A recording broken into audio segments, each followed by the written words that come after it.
E cada ano tem uma resposta para uma parte do mistério. E todos são muito coesos dentro da história da série. Então você percebe que ela foi produzida sabendo exatamente o que iria acontecer, planejando com cuidado como as coisas iam ser desenvolvidas.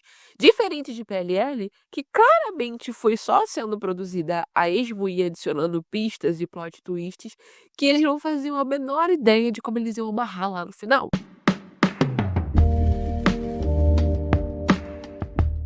Olá, eu sou a Thais, se essa é a sua primeira vez aqui, seja muito bem-vindo ao meu canal. E se você é um inscrito retornando, seja muito bem-vindo de volta. Se você acompanha esse canal, você provavelmente já sabe que eu sou uma grandíssima fã de PLL, Pretty Little Liars. Se você não sabe, olá, eu sou uma grande fã de PLL. E, recentemente, eu fiz um vídeo sobre um dos spin-offs de PLL que eles tentaram fazer e por que deu tão errado, né, The Perfectionists. Uma das grandes reclamações que os fãs de PLL têm é que eles, na série, não seguiram a mesma trama que nos livros criada. E quem sabe se isso tivesse sido feito, talvez as séries, os spin-offs tivessem um desenrolar melhor. E, inclusive, em alguns comentários vocês me pediram pra fazer comparações entre a trama dos livros e a trama da série. Que, por mais que eu queira fazer, vocês já viram a quantidade de livros que a Sarah Shepard escreveu pra PLL. Não é um vídeo, assim, impossível de acontecer, tá? Mas improvável que aconteça rápido. Sobretudo porque eu estou nesse momento no planejamento de um vídeo sobre as diferenças entre os livros de Gossip Girl e a série de Gossip Girl. E tô me sentindo exausta. Mas, assim, é uma possibilidade de acontecer. Porém, eu não tenho como prometer a vocês quando um vídeo sobre nesse sentido vai sair, porque eu não aceito o meu trabalho. E, infelizmente, eu não tenho tempo nesse momento. Então tem que ser de pouquinho em pouquinho com o pouco tempo que eu tenho. E ao mesmo tempo vocês também não querem ficar sem vídeo nesse período de tempo, né? Eu imagino. Mas, tanto quanto isso, vocês também me pediram pra falar sobre o reboot de Gossip Girl, que é o Original Sin. O que já se encontra mais na categoria de impossível de se falar sobre, uma vez que eu assisti 2 episódios e fugi dessa bomba. Eu me recusei a continuar me torturando com Original Sin, igual me torturei com Riverdale por 3 temporadas, tá? Eu não tenho forças dentro de mim pra dar continuidade a uma série do Roberto Aguirre escassa. É simplesmente inviável. É absurda a capacidade dele de pegar conceitos maravilhosos de série e simplesmente acabar com eles dentro da trama. Ele perde a mão demais. Pra mim, particularmente, não dá. Então eu não trouxe nenhuma dessas 2 coisas hoje. Você deve estar se perguntando por que eu tô mencionando isso, já que o vídeo não é sobre nenhuma dessas coisas. Eu trouxe hoje uma série que foi criada pela mesma emissora que criou a PLL, a Freeform, previamente ABC Family. E a conexão entre o que eu mencionei antes e o vídeo de hoje é porque essa série que eu vou falar hoje é basicamente o oposto do que eu falei sobre The Perfectionists. Ela é tudo que um spin-off de PLL, ou a própria série original de PLL poderia ter sido, se tivesse sido melhor executada. Ela é um ótimo exemplo de um bom thriller young adult. E muito provavelmente, se você gostou de PLL, você vai gostar dessa série. Você vai adorar Cruel Summer. E sim, obviamente, esse vídeo vai conter spoilers. Então, se você nunca assistiu Cruel Summer, quer assistir primeiro, eu diria pra você pausar esse vídeo, terminar a série e depois voltar aqui pra me ouvir falar sobre.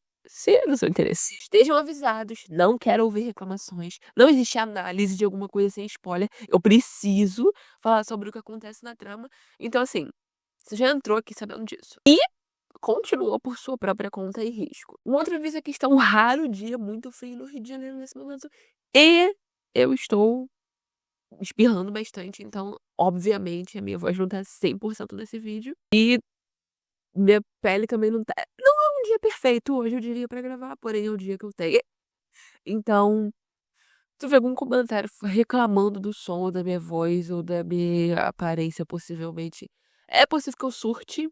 Então, protejam a minha saúde mental, por favor, evitem. O aviso é que se você ainda não é um inscrito do canal, o que você tá esperando, tá? Tem cerca de 2.000 pessoas que assistem continuamente o meu vídeo e não estão inscritas no canal, então isso aqui é uma ameaça, é uma intimação para todos vocês virem se inscrever agora, ativarem as notificações e também clicarem aqui no link na descrição e me seguir lá no Instagram. Mas vamos lá. sobre o que é Cruel Summer. E aqui eu vou falar sobre a primeira temporada da série, porque a segunda não teve a mesma vibe. Cruel Summer conta a história de Janet Turner e Kate Wallace. São duas adolescentes que têm a mesma idade, são da mesma cidade, frequentam a mesma escola. Porém, não tem absolutamente nada em comum para além disso. A Janet é o perfeito estereótipo da nerd, bem estereotipado mesmo, a caracterização dela é extremamente estereotipada, beirando ao absurdo. Da ideia nerd estadunidense, tímida, desajeitada, de aparelho, ah, cabelo muito cacheado, que ela não sabe ajeitar direito. Ela é muito na dela, ela não socializa muito, ela só tem, tipo, 2 amigos muito presentes na vida e tal. E, como eu falei, a série se esforça bastante pra caracterizá-la nesse estereótipo. Ela é tipo a Mona antes de passar pela transformação dela e se tornar popular. Já a Kate é a loura, rica, legal, ser popular, mas principalmente muito carismática. O que faz com que as pessoas orbitem ao redor dela, né? As pessoas se atraem pela personalidade dela. Ela é basicamente a Alison de Laurentiis do show. E justamente ela, no verão de 1993, desaparece misteriosamente. Ninguém tem nenhuma pista do que aconteceu com ela, ninguém sabe se ela tá viva ou se ela tá morta, se ela fugiu de casa voluntariamente ou se ela foi sequestrada. É um mistério, tal como o começo de PLL com a Alison. No entanto, um ano depois que isso acontece, no verão de 1994, é como se a Kate nunca tivesse desaparecido, porque a Janet meio que tá no lugar dela. Ela se transformou completamente na estética dela, ela se arruma de uma maneira completamente diferente, teve um glow up. E ela também não é mais tímida, não é socialmente desajeitada. Ela é ousada, ela é carismática, ela é popular. As melhores amigas dela são as antigas melhores amigas da Kate. O namorado dela agora é o antigo namorado da Kate. Ela basicamente tá vivendo a vida que a Kate vivia. E ninguém consegue entender exatamente como isso aconteceu. Não só isso, mas todo mundo na cidade parece estar guardando algum segredo. No entanto, a merda é jogada no ventilador quando, no aniversário de 16 anos da Janet, já em 1994, a Kate é encontrada viva e retorna pra casa pra tomar a vida dela de volta. E assim, não só porque eu tô fazendo comparações, mas é difícil ouvir a sinopse dessa série e não fazer uma comparação com PLL. E eu acredito que essa fosse justamente a intenção da Freeform quando produziu essa série. E é por isso também que eu estou usando o PLL como comparação para fazer esse vídeo. Porque a intenção da Freeform era que Cruel Summer fosse visto como um novo PLL. Ela veio como essa aposta para ser a sucessora, para preencher o vazio que PLL tinha deixado, sabe, de thriller young adult.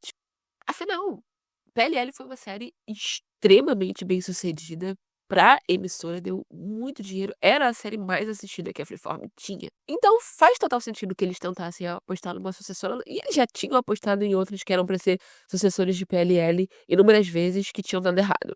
O que aconteceu de diferente com Cruel Summer? Pra mim, uma das maiores diferenças entre PLL e Cruel Summer, que agregou muito na narrativa da história, é que de uma se passar no presente, né? PLL se passava no presente da história. E Cruel Summer, não. PLL contava a história de forma cronológica. E Cruel Summer conta a história alternando entre o presente, passado e futuro. Mais ou menos. Toda a história acontece em 3 anos diferentes, 93, 94, 95. Porém, ela acontece simultaneamente. Então, a história fica voltando entre os anos. Você vê algumas cenas de 93, você vê algumas cenas de 94, você vê algumas cenas de 95. Ou os episódios são separados entre esses anos distintos. E eu adorei essa maneira como eles resolveram contar a história. Agrega muito ao mistério.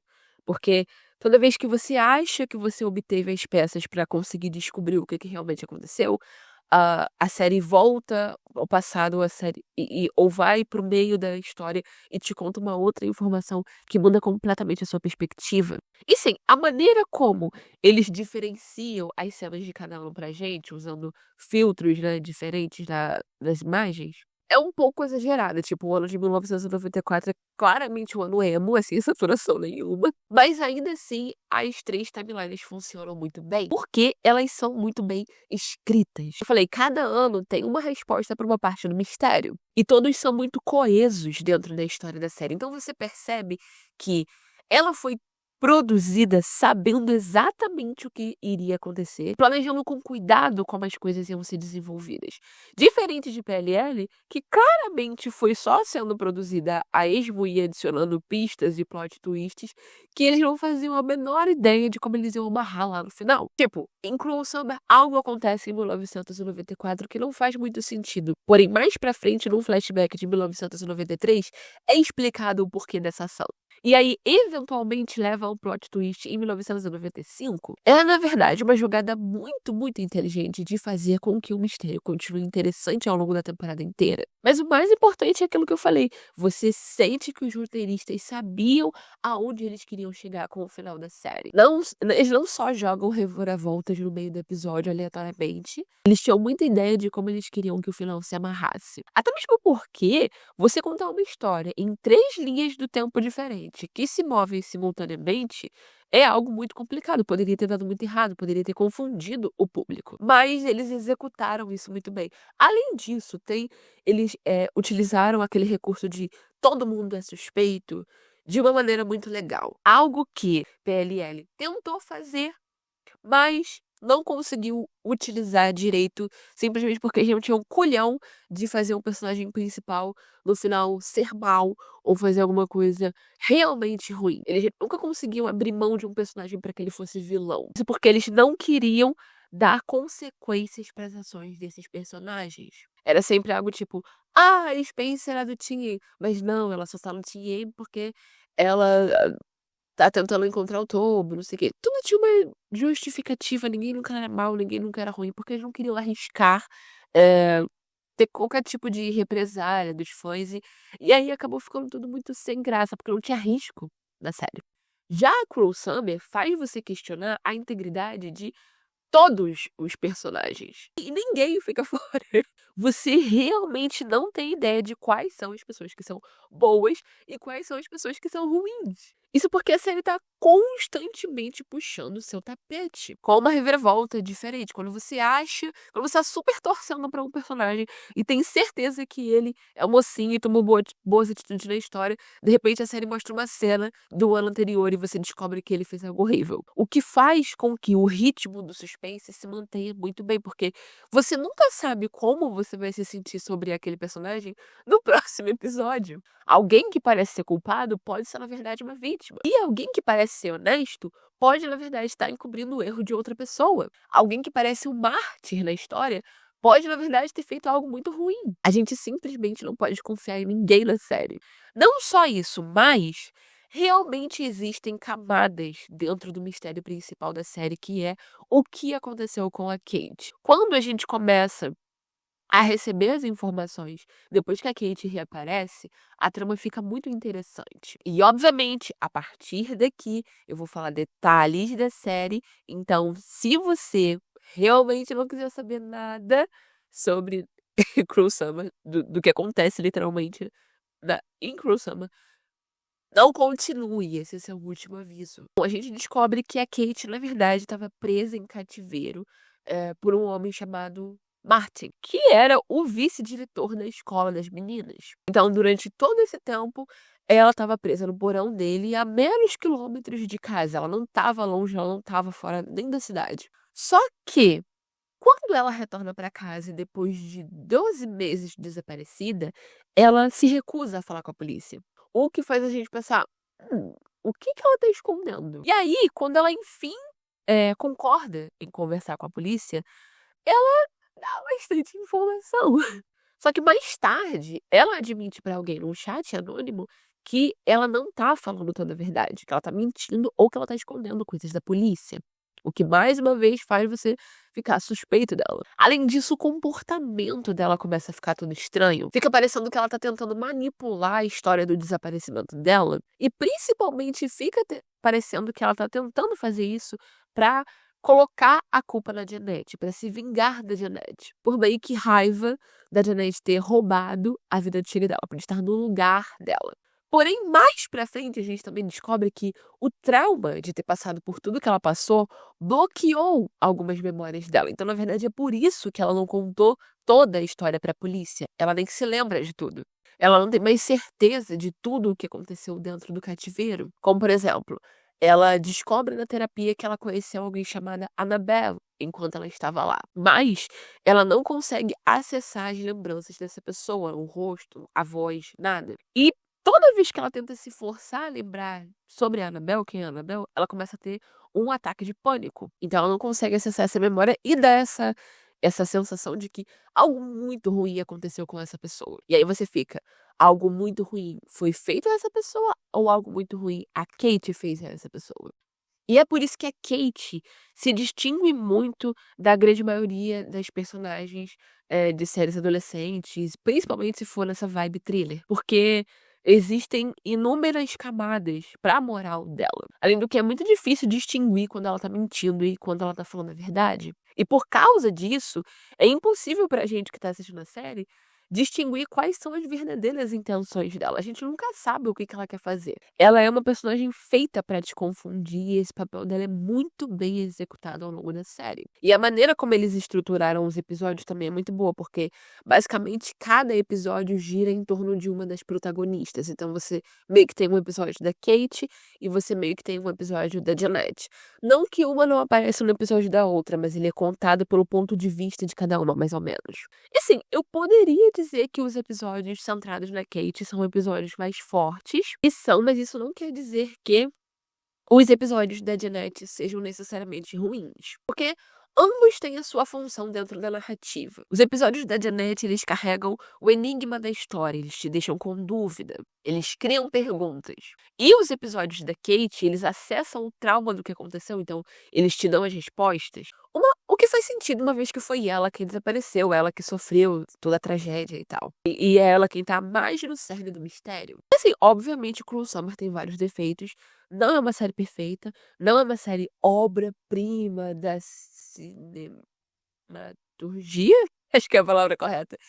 E merecia ganhar vários prêmios e seria completamente amada pela crítica. Não, tem muita gente que achou essa série horrorosa e tem várias críticas a ela que são muito válidas também. Mas eu consigo considerá-la boa, não só porque ela entrega aquilo que ela promete pra gente, mas porque você consegue ver que eles tentaram entregar algo bom. Você percebe que os roteiristas queriam criar não só uma trama que fosse caótica e interessante, mas que também fizesse sentido. O que, desculpa, mas é dizer muito de séries adolescentes, infelizmente, porque a grande maioria só quer que seja caótico. E assim, nesse mar de séries teen muito ruins da última década, isso é um bálsamo, sabe? Cruel Summer é um bálsamo pra todas as minhas dores. Tipo, ela coloca Eu Sei O Que Vocês Fizeram no Verão Passado, que é um outro thriller que também é da Prime, e é mais ou menos da mesma época, no chinelo.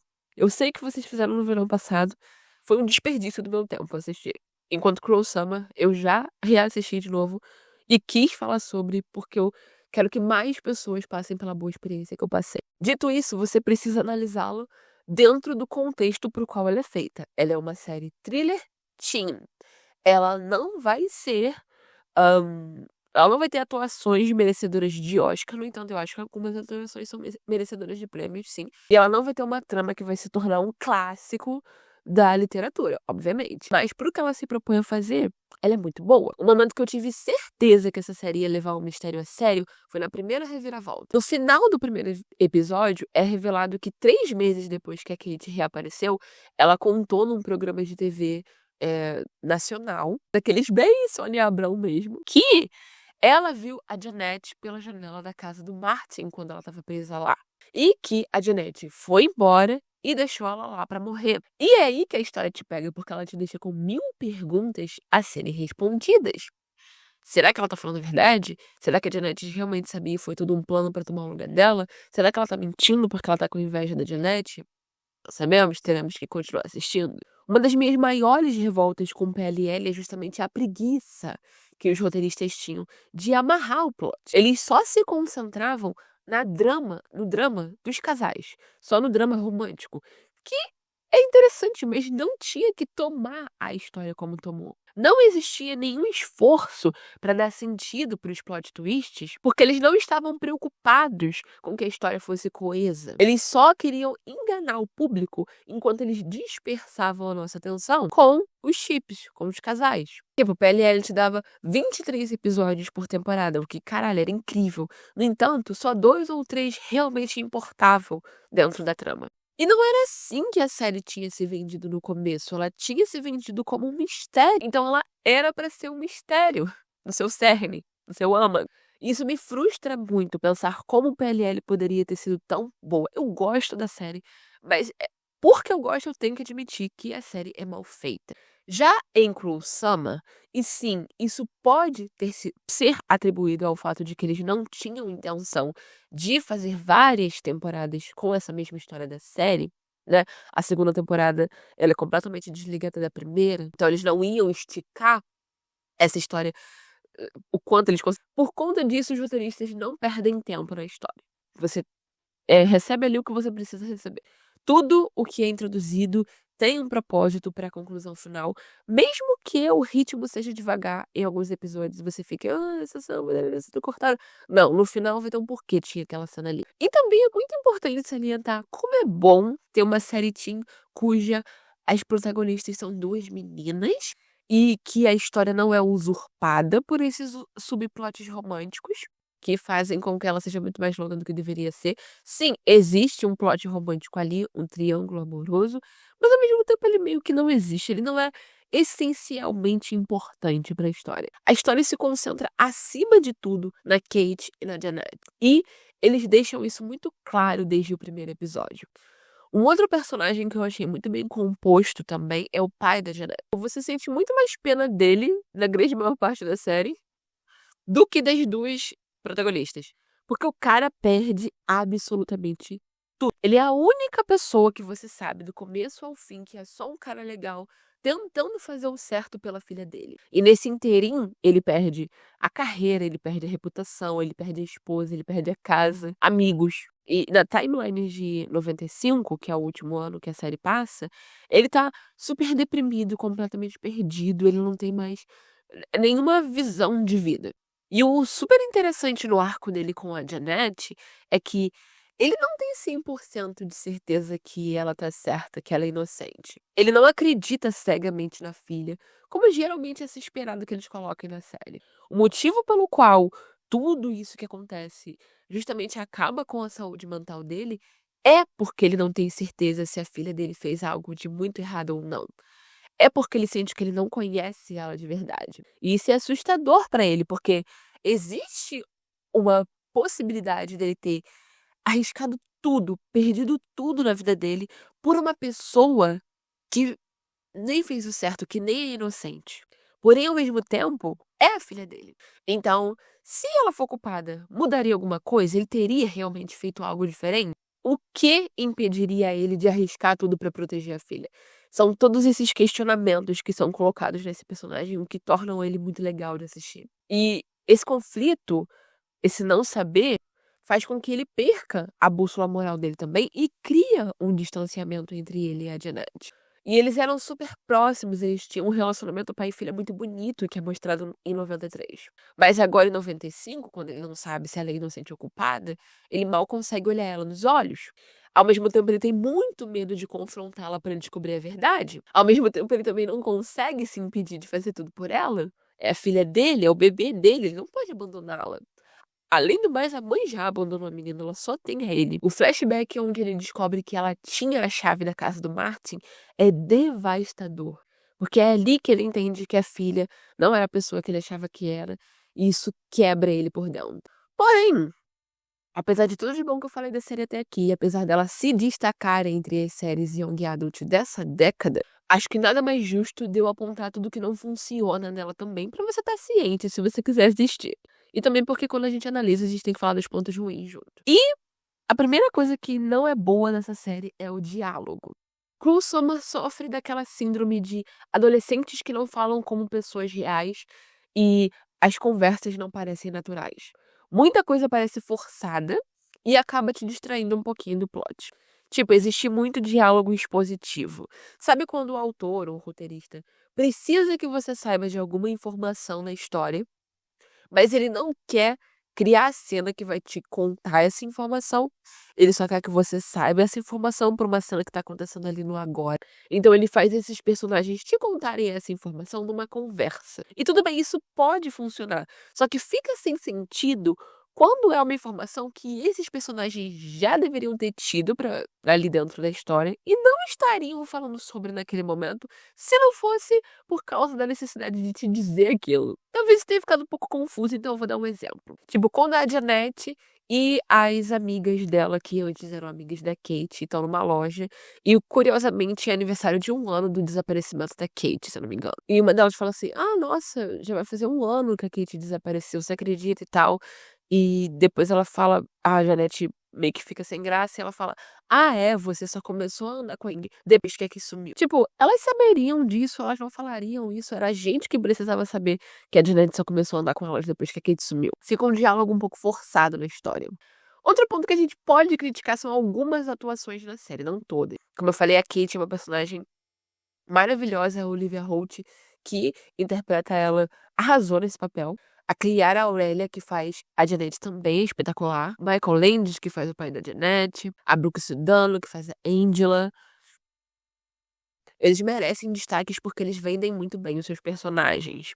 Mas existem alguns que são bem ruins a ponto de tirar tua concentração. E o pior de todos é a Harley Quinn Smith, que faz a Mallory.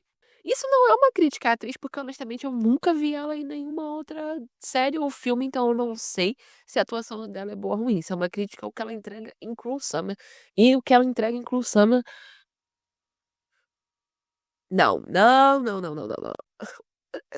O problema é que a personagem da Mallory, ela é muito importante pra narrativa. Não só isso, como Cruel Summer é uma série em que muitas respostas pro mistério são dadas em momentos acalorados de discussão, sabe?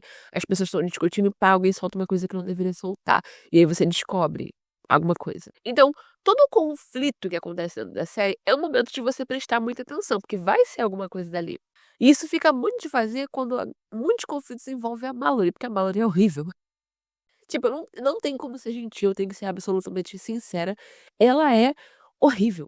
Horrível de se assistir. Tipo, o diálogo não é nenhuma peça shakespeariana, como eu já falei, ele é meio forçado e travado em algumas partes, mas assim, como ela entrega a fala, chega a te dar vontade de se coçar, de desconforto. Grosseiro quanto a atuação dela nessa personagem é ruim. Porque chega a fazer a pessoa que tá contracenando com ela merecedor de um Emmy, de tão ruim que ela é nesse personagem.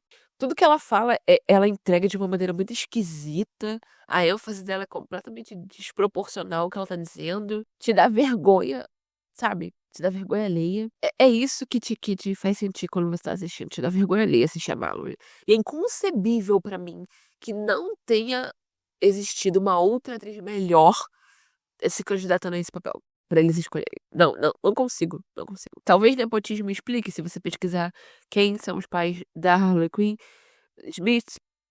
Talvez. O tipo, não é como se todos os personagens não fossem bem estereótipos de clichê adolescente. Eles são. Mas o que torna a Janet e a Kate interessante, a Janet e a Kate interessante, é o mistério, né, que envolve as duas.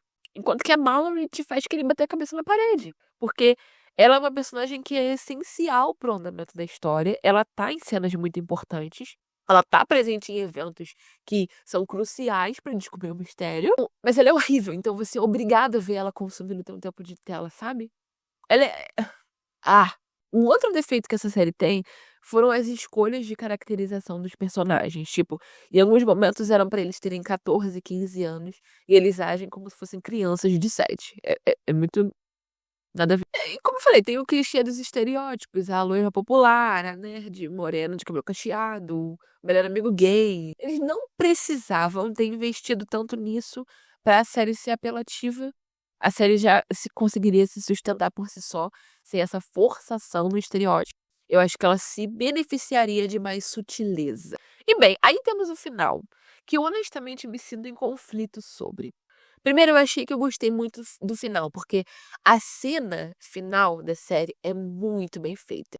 Porém, quanto mais eu penso sobre essa cena final, mais eu sinto que ela foi um pouco de exagero. Principalmente porque ela acaba diminuindo todo o tema ao redor ali do caráter da Janet. Porque a história da Janet, o arco dela em 95, é uma crítica à maneira como a mídia trata as pessoas. Sabe, como eles podem destruir a vida de alguém sem nem sequer se darem ao trabalho de saber se o que está sendo dito sobre aquela pessoa é verdade. Sem nenhuma prova de que aquela pessoa de fato fez alguma coisa errada.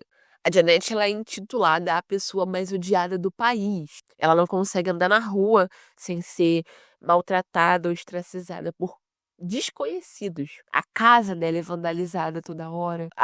O que a Kate fala em rede nacional não só acaba com ela, mas acaba com a vida da família dela. E ninguém sabe se ela realmente é culpada. As pessoas só tomam aquilo como verdade porque a mídia o tempo inteiro fica repercutindo e exagerando essa história. Ninguém consegue provar se ela é culpada ou não, mas isso não importa, porque a mídia decidiu que ela era culpada. E eu adorei como isso foi um comentário bem visceral sobre como a mídia toma o controle da opinião pública. Ela faz a opinião pública. Ela crucifica pessoas apenas para vender. Porque a verdade é que eles não estavam preocupados se a Janet era inocente ou não. Tanto que, no final, ela vai no mesmo programa que a Kate foi no começo da série e conta a sua versão da história. Ou seja, toda essa crítica tem peso. É importante, tem valor para a história. No entanto, a cena final meio que rouba um pouco do valor disso tudo. E me frustra porque é o único plot twist que eu sinto que só foi colocado ali para ter uma cena final chocante, sabe? Não tem, de fato, um grande valor para narrativa, a não ser ser uma última reviravolta de pegar de surpresa. Todos os outros tinham valor, esse não. Seria muito melhor se, ao invés disso, eles tivessem se concentrado mais nas consequências das decisões erradas que a Kate e a Mallory tomaram. Ao invés de passar por cima da cena de confronto entre elas como se não fosse nada demais. A Mallory fez uma das coisas mais horríveis ali da história e absolutamente nada acontece com ela. Mas apesar desses pontos negativos que eu falei, Cruel Summer é uma série boa, na minha opinião. É uma série que vale a pena você assistir. Como eu falei, quando a gente analisa o demográfico por qual ela foi feita, o público que ela queria atingir e qual era a ideia que ela queria passar. Ela não é uma série para críticos de cinema. Ela é um mistério adolescente e eu acho que dentro do que ela se propõe a fazer, ela faz bem. Sobretudo quando a gente compara outras séries contemporâneas do mesmo gênero. Então é isso. Eu espero que você tenha gostado desse vídeo, que eu tenha te entretido por esses, sei lá quantos minutos esse vídeo vai ficar. E se você gostou desse vídeo, não esquece de deixar um like, comentar aqui embaixo o que você achou, falar pra mim se você já assistiu essa série, se eu te deixei com vontade de assistir, se você já tinha ouvido falar sobre, e quais outras séries que você gostaria que eu trouxesse aqui também. Não se esquece de se inscrever no canal, tá? Me ajuda muito. Usar a opção de hype aqui no YouTube ajuda muito também a valorizar os meus vídeos e enviar eles para outras pessoas que gostariam de assistir. Compartilhar esse vídeo com os seus amigos ajuda demais. Se você sabe que essa pessoa ia gostar dessa série, ou já assistiu essa série, tem opiniões parecidas ou diferentes, manda esse vídeo pra esse amigo também. E me seguir lá no Instagram, não esquece o link aqui na descrição. Um beijo e até o próximo vídeo.